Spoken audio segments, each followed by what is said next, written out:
I'm kind of going back to my old ways. I'm going to read a couple of verses here in the scripture, and I'm just going to talk to you for just a few minutes. I did that for about 20 years. No notes, no iPads, none of that kind of stuff. And you know, doing what I'm doing now, I kind of felt like, well, I kind of owe it to the people to try to stay on track and bring something that it's valid and relative to how we live and from the Torah portions, because I believe there's a reason that we should go through and read those things. The Father had Moses pen those words for a reason.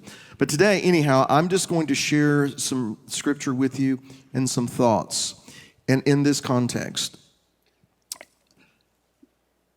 we were freed from our bondage, not to do our own thing. We were freed from the bondage of sin and death to do His thing, to be His servants, to be His people, to not be in bondage, but to be bondservants. We understand that Yeshua, raised on the first fruits of the barley, is the first fruits of those who slept, of those who sleep. And we know that one day, if we are alive and remain, we're going to be changed. But if not, we have the promise that once we pass from this existence, it's not the end, that one day He's going to call our name again. And as we sung, we're going to come up out of that grave, right? But before that time comes, we need to come out of the grave that is holding us back from doing what He has called us to do. We need to function in our purpose, because remember, that is the definition of the word tov, good. It's not just that something tastes good, looks good, sounds good. It's not just talking about a good book or a good movie. Tov is indicating those things or those people that are where they're supposed to be and they're doing what they're supposed to be doing, functioning in their purpose. Salt that loses its saltiness isn't really good for anything, is it? It's tossed out into the street and it's just trampled underfoot. But when we are functioning in our purpose, when we are doing what we were placed here to do and we produce that fruit, He is glorified, He is sanctified, and His purpose for us goes forward. And so that's kind of how I want to frame this today. And I should say that, considering that today is the first fruits, it is also the first day of the counting of the omer. And so this is the first day in counting of the omer as we make our way toward Shavuot, 50 days from now. And I don't have a screen to show you the Hebrew, but you're just going to have to use your imagination. How many Hebrew students do we have in the room today?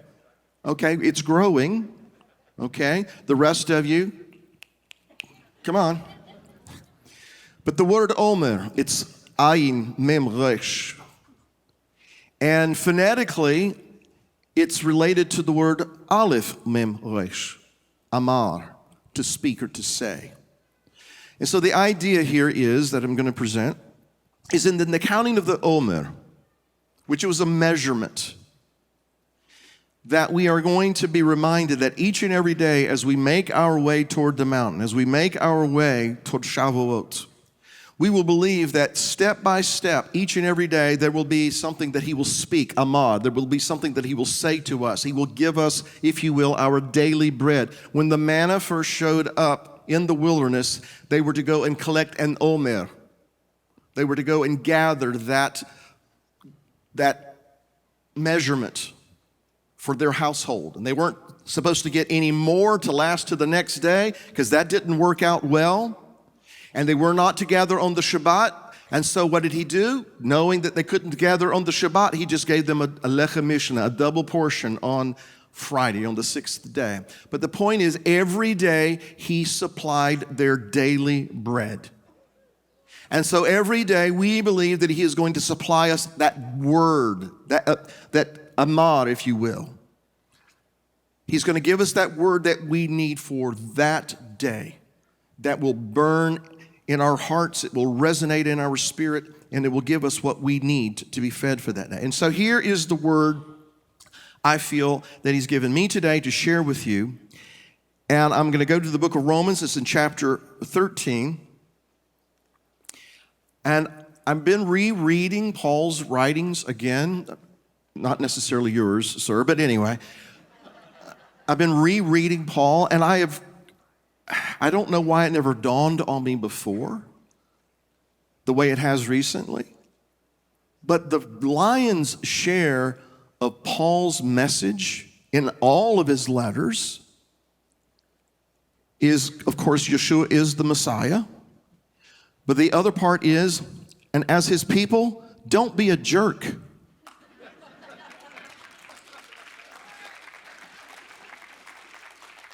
That didn't get nearly as many hand claps as I thought it would.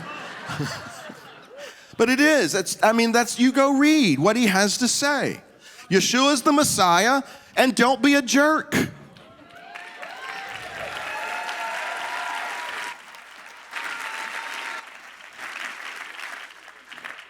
Rather be a bondservant. Be someone who serves him by serving one another. Be someone who serves your purpose by serving his purpose. In fact, in Romans chapter 13, he talks, well, let me just go to verse 8. He's been talking about a lot of things, how we should live our lives. And he says, owe no one anything except to love one another. For the one who loves another has fulfilled the Torah. For the commandments, you shall not commit adultery, you shall not murder, you shall not steal, you shall not covet, any other commandment. So pick your pet commandment. The one that you get all uptight about. The one that you like to argue about. Hopefully you're beyond that. But you understand what I'm saying here. And any other commandment, Paul says, are summed up in this word: you shall love your neighbor as yourself. Love does no harm to a neighbor. Therefore, love is the fullness of the Torah. Now, Paul was a pretty smart guy, wouldn't you say? He was pretty smart. He was pretty intelligent. This is the guy that studied at the feet of Gamaliel. This is, Gamaliel to this day is considered a sage of Israel. And so Gamaliel is a man that taught Paul the Torah. And from that, and by revelation of the Spirit of God, Paul come to conclude that the fullness of the Torah is that we love one another.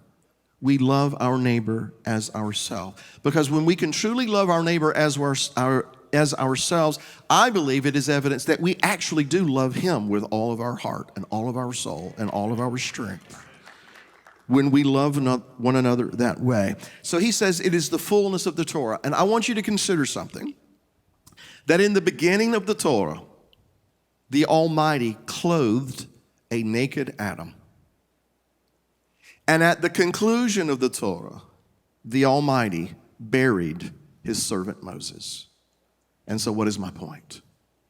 The Almighty, the creator of all things, served. If I can dare say it this way, he expressed humility by caring for those who were naked and ashamed. And what did he do? He covered their shame, as opposed to exposing their nakedness. And I want to touch on that for just a minute. In our self-righteousness and our great knowledge of the Torah, unfortunately, as a human, it is a tendency that we have to try to point a finger at someone and tell them why you're doing it wrong and why you should be doing this way. And in some cases, pulling back the covers to expose their nakedness. And sometimes there are things that people do. But I'm going to suggest to you that the Creator, when he had every right to just kind of let them continue in their shame, made the decision to cover their nakedness, to serve them, to be merciful, to be compassionate. Moses, he buried his servant Moses. And I guess you see what I'm trying to say here. If you want to really understand what's written in the Torah, Yeshua said, first of all, you need to know that it's pointing to me. Everything that Moses wrote is pointing to me. If pursuing what is written in the Torah is pulling you away from the Messiah, you're doing it wrong. But if it is propelling you to know more about him, to grow closer to him, to understand the heart of the Messiah, okay. Because the fullness of the Torah, Paul says, is to love your neighbor as yourself. And the example is given to us by the Creator himself. I want to go over to Exodus chapter 21. And as I said, I'm not going to talk too long this morning. I just want to leave some thoughts with you as we kind of conclude our weekend together. But in Exodus 21, what has just happened just before this is Israel has come out of Egypt. They've crossed through the sea. They've come to the foot of the mountain. And on the third day, after they had come there, God came down on top of the mountain. He began to speak to them in an audible voice. And you know the story. The mountain shook. It was engulfed in this thick, dark cloud. And as God spoke in an audible voice, the people were afraid. They quaked. They trembled. And they went to Moses and said, please, Moses, tell God to quit talking to us lest we die. You go find out what it is we need to know, and then come back and tell us, and we will hear and we will do. And so Moses goes to the mountain, and in Exodus chapter 21, he begins to receive what is called these mishpatim, these judgments, these things that the people are going to need to know and to understand. And so I'm not going to get too detailed with this today, but in Exodus chapter 21, the first of these mishpatim is the laws concerning a bond servant. And in Hebrew, the word is eved. Eved. And that is ayin, bet, dalet. Ayin, bet, dalet. Eved. It comes from a root word that means to work or to serve. In fact, avodah is a word that is used in relation to temple service, referring to the priest who served God's people by serving him. Serving him by serving God's people. And so this idea of being a bondservant is related to the idea of humbling yourself to be someone who is willing to serve. Now, an eved is not a hireling. I want to get that across before I forget to mention that. An eved is not a hireling. He is a servant. And so in Exodus chapter 21, let's just read it here for just a moment. Verse 2, if you buy a Hebrew servant, eved, 6 years he shall serve, and in the 7th he shall go out free for nothing. If he comes in by himself, he'll go out by himself. If he's married, then his wife will go out with him. If his master gives him a wife and she bears him sons or daughters, the wife and her children shall be her master's, but he shall go out by himself. But if the servant plainly says, Ahavti et Adoni, I love my master, my wife, and my children, and I will not go out free, then his master shall bring him unto God, or unto the judges, some translations say, and shall bring him to the door and unto the doorpost, and his master shall bore his ear through with an awl, and he shall serve him forever. Now, if you've been at Jacob's tent for any length of time, or maybe if you followed Shorashim in times past, maybe you've heard me talk about this. But it is, I believe, relevant for us today, and particularly where we are as a congregation today, to understand why we are here. Why is the Father doing this in our community? He has called us to serve.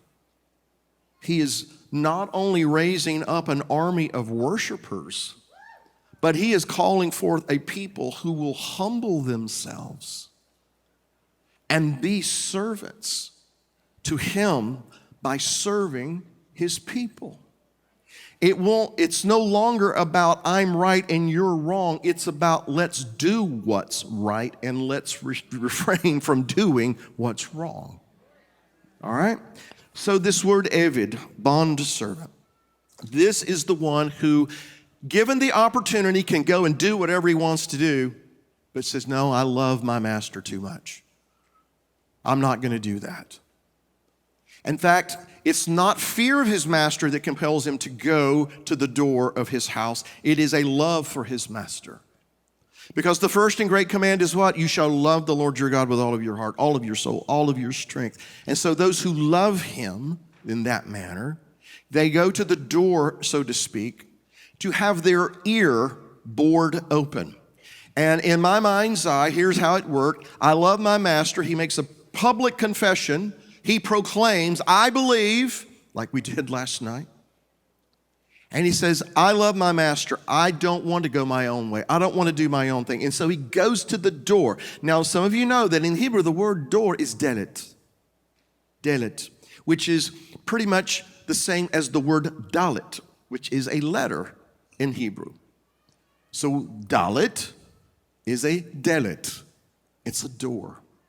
And so he's taken to the door of the house. And in Hebrew, what is house? Beit. So he's taken to the door of the house, and in my mind's eye, he's got his ear up against the doorpost of that house, and then here comes his master with that awl, and he literally bores a hole into his ear and literally attaches him, and figuratively attaches him to his master's house forever, for all time. So that's the house that we want to go into. That's the house we want to serve. Interestingly enough, a word for master is aluf, which sounds an awful lot like aleph. So we go to the delet of the beit of aluf. And you take those three Hebrew letters, dalet, beit, aleph, and it gives you a very old Hebrew word, doveh. And doveh means abundance. Because someone said, I have come that you may have life and that you may have it in abundance.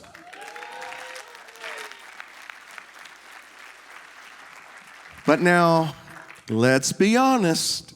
When we think about that abundance part, we're thinking about all of the stuff we're going to get. And there are blessings in coming into the master's house. But I want to recommend to you that it's tied to the idea of being a servant. I was full as I watched people serving God's people. My heart was full. My eyes were leaking. And just this whole process that we're going through as a congregation and a family, and seeing how God is bringing people from all over the place to be part of this community because they want to be part of a family. They want to be part of what the Father is doing. And they're jumping in there and they have such willing hearts to serve. I'm going to tell this story. Mike Hoskins, you had me crying my eyes out, son. And here's why, because his eyes were full of tears. And that's just one. Here's my point. We think of abundance, I think we tend to think of abundance in terms of what we get out of it. But in the end, the love you take is equal to the love you make. If she can quote Tom Petty, I can quote McCartney.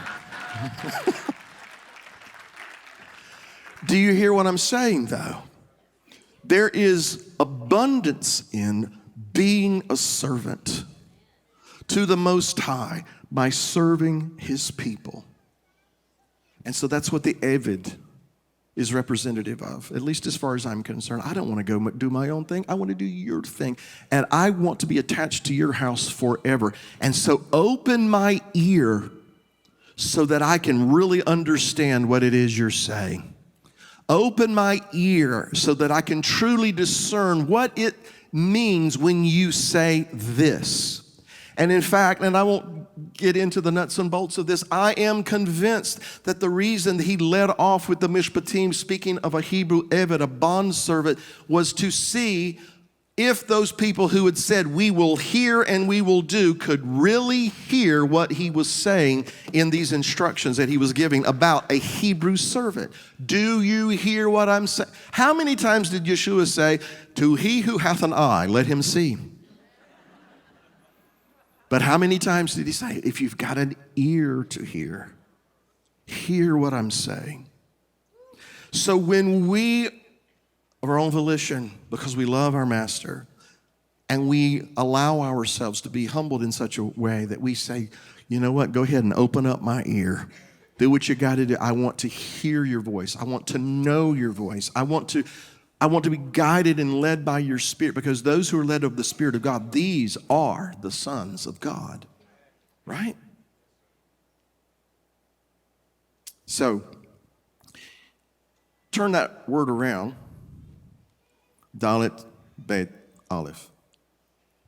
And it's Aleph, Bet, Dalet.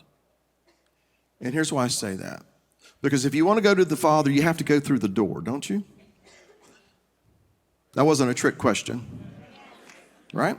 You have to go through the door. We know who the door is. But if somebody tries to get around and go the other way, what are they? A thief and a robber. And who is that ultimately pointing us to? The adversary, right? Because the adversary is always trying to figure out, how can we skirt around going through Yeshua? How can we skirt around going through the door? I want to do it my way, in other words. And so if we turn that word abundance around, it becomes avad. Not to be confused with the other word that sounds like avad, ayin bet dalet, which means to serve or to work. But aleph bet dalet means to destroy. In fact, it is the root of the word that you're familiar with from the book of Revelation in chapter 9, Abaddon, the destroyer who comes up out of the pit. And so avad, to serve, with an ayin, avad, to destroy, with an aleph, they sound exactly the same. And so my point would be this: if we're not careful, it's really easy to fall away from being a servant to being someone who destroys. How do we do that?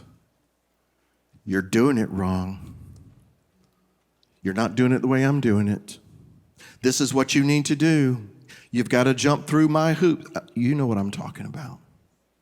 Because in all my years, I've never seen that approach lead to abundant life.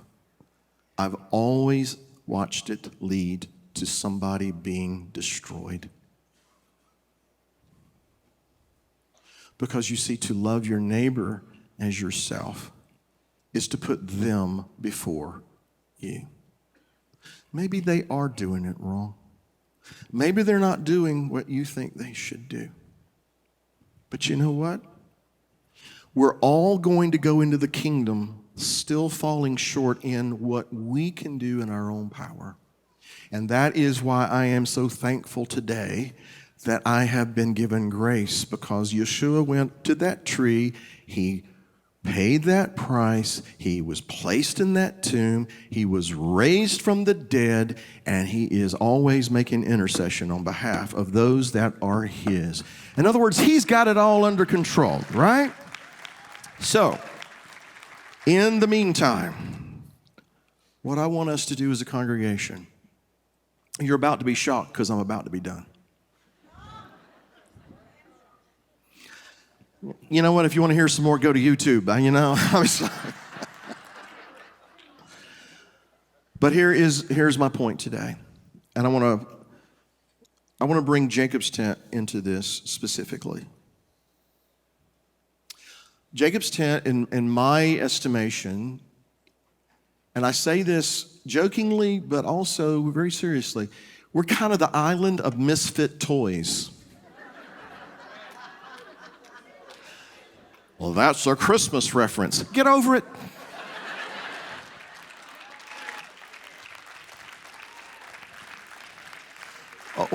What was it that was said yesterday?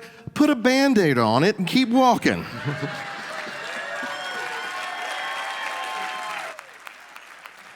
But no, we're kind of the island of misfit toys, starting with your pastors. You've heard me say it. I didn't want to do this. And the reason I didn't want to do it is because I don't like people. And I wasn't joking. I didn't want to do this. I came into this scratching, clawing, screaming, no. But here I am. Here we are.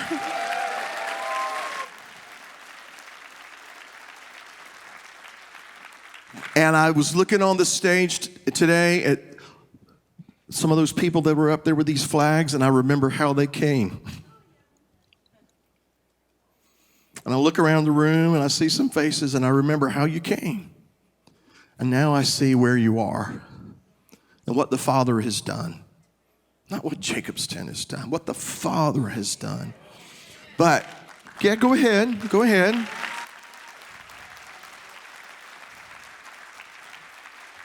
But what the Father has done through his people, working in and through them to serve him by serving one another. And so I will close with this. We weren't liberated from our bondage. We were not set free from all of those past things and experiences and hurts and pains. And maybe some of us are still kind of going through the process. But he delivers us from those things, not so that we become an island unto ourselves, not so that we will shut ourselves off from people, not so that we will get into this mindset, it's us and no more. No. He set us free from all of those things. He is setting us free from all of those things. He will set us free from all those things in order to serve him as bondservants. As Paul said again and again and again and again and again, it is no longer I who lives, but it is Messiah who lives in me. To serve him by serving one another. And if that means I've got to get down on my knees as Jacob humbled himself before Esau again and he's just been told, you're not going to be called Jacob anymore, but Israel, and you are going to prevail over your enemies. And so as he goes to encounter his arch nemesis, he doesn't go walking up with his chest poked out and you're going to get yours, pal. No, he humbled himself. Yeshua humbled himself as an expression of the Father's heart, that He's looking for servants. He's looking for those who recognize that liberty, that freedom that we have been given empowers us to be his servants. Amen.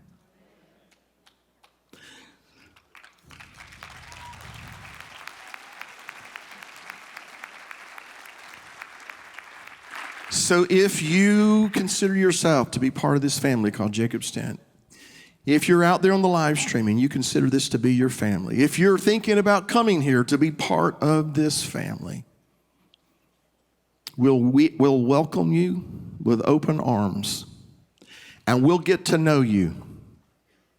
But once we get to know you, we're expecting the same thing from you that he is expecting from all of us. To walk in humility, to do justly, to love mercy. In fact, when in doubt, mercy. If you're not really sure how you should act, mercy. If you're not sure what you should say in a certain situation, mercy. Right? If you're coming here to be part of this, you need to know that is something we want to walk out each and every day, because to love your neighbor as yourself is the fullness of the Torah. Yeshua said, love God and love your fellow man. On those two things, everything else, including your pet commandment, everything hangs on those two things. If we are not doing that, we're doing it wrong. And we don't want to do it wrong because he has breathed this congregation into existence. He has showered us with favor and blessing and talent and skill and gifts. Why? To serve those people out there that are coming. To serve the people who don't know what's coming. And in so doing, we have confidence that one day, if we are faithful, because we know he will be. But if we are faithful, we will be able to stand before him and hear him say, well done, good and faithful servant. Amen.